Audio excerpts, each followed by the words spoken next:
Bismillahirrahmanirrahim. Assalamualaikum warahmatullahi wabarakatuh. Allahu akbar, Allahu akbar, Allahu akbar. Allahu akbar, Allahu akbar, Allahu akbar. Allahu akbar, Allahu akbar, Allahu akbar. La ilaha illallah, Allahu akbar. Allahu akbar walillahil hamd. Alhamdulillahi rabbil alamin. وبه نستعين على أمور الدنيا والدين. أشهد أن لا إله إلا الله وحده لا شريك له، وأشهد أن سيدنا محمدا عبده ورسوله لا نبي ولا رسول بعده. اللهم صل وسلم على محمد وعلى آل محمد. فيا أيها الحاضرون، أوصيكم ونفسي بتقوى الله، فقد فاز المتقون. فقد قال الله تعالى في القرآن الكريم: أعوذ بالله من الشيطان الرجيم، فأقم وجهك للدين حنيفا فطرة الله التي فطر الناس عليها لا تبديل لخلق الله، ذلك الدين القيم ولكن أكثر الناس لا يعلمون. صدق الله العظيم. أيها المسلمون rahimakumullah.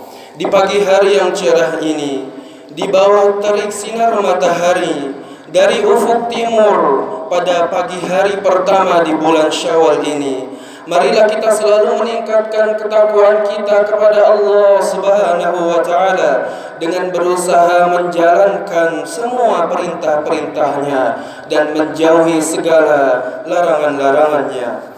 Setelah kita membakar dosa-dosa selama 1 bulan Ramadan penuh, kita berpuasa, kita beribadah malam, kita bertadarus membaca Al-Quran, kita bersedekah, berzakat, menyantuni yatim piatu, sholat secara berjamaah, i'tikaf dan lain-lain sebagainya. Dan tibalah saatnya kita sekarang meraih kemenangan yang besar, sebuah kemenangan berperang dengan hawa nafsu dan menghajarnya selama 1 bulan penuh. Tentunya capaian ini semata karena anugerah dari Allah Subhanahu wa taala. Tidak semua muslimin yang mampu berpuasa lalu mereka diberi pertolongan oleh Allah Subhanahu wa taala untuk bisa menjalankan ibadah puasa tersebut. Tidak semua kaum muslimin yang mampu membayar zakat lalu mereka diberi taufik oleh Allah Subhanahu wa taala untuk bisa menunaikan zakat tersebut. Begitu pula dengan salat berjamaah, bersedekah dan lain-lain sebagainya. Artinya ialah bagi siapa saja yang bisa menjalankan ibadah, itu hanyalah pemberian anugerah dari Allah Subhanahu wa taala. Atas dasar anugerah inilah di pagi hari ini kita layak untuk bergembira menyambutnya.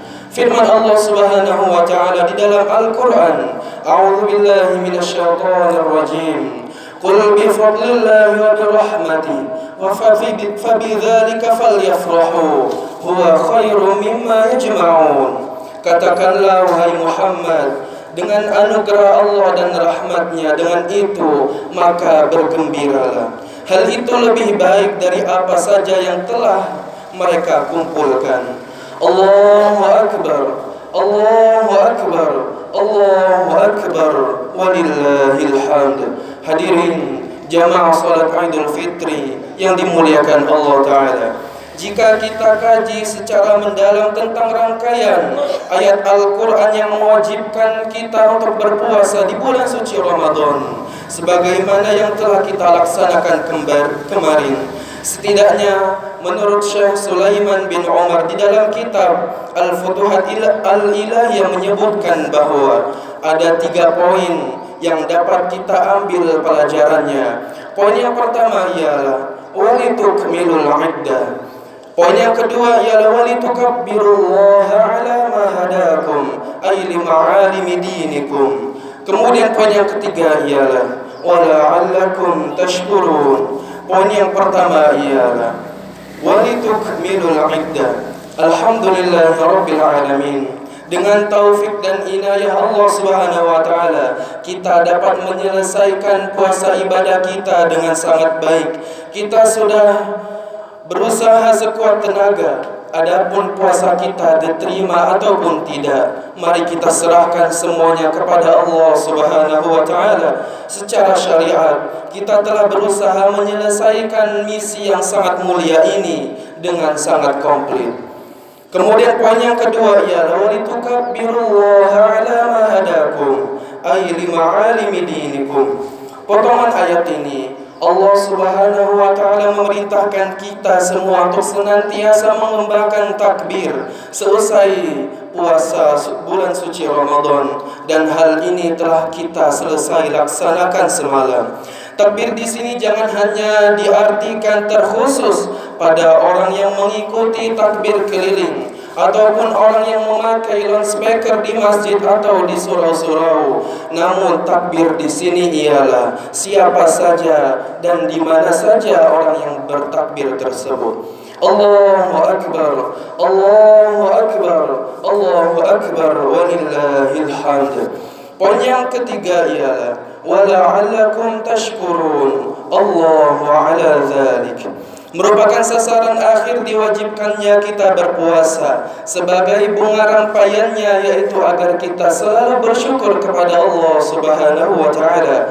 Wala'allakum tashkurun Allahu akbar, Allahu akbar, Allahu akbar, walillahil hamd.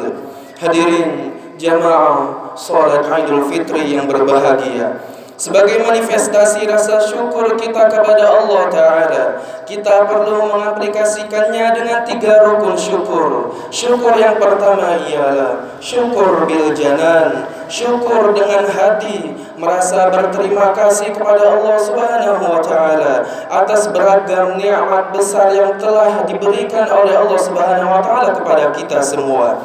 Kemudian syukur yang kedua ialah syukur bil lisan, syukur secara ucapan ataupun syukur secara lisan. Kita ungkapkan kegembiraan kita dengan mengucapkan hamdalah, takbir, tahmid, tahlil dan perkataan-perkataan baik yang lainnya.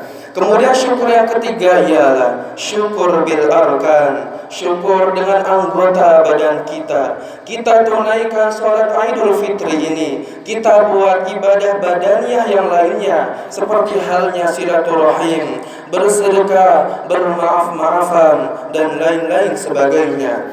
Ada sebuah kisah di hari raya seperti ini. Pada zaman dahulu kala ada masyarakat yang datang sowan ke kediaman Amirul Mukminin semasa kekhalifahan Abu Umayyah. Mereka ingin menyampaikan ucapan tahniah atau ucapan selamat hari raya kepada Umar bin Abdul Aziz. Setelah orang tua pulang, giliran anak-anak remaja yang masuk ke dalam rumah sang khalifah tersebut.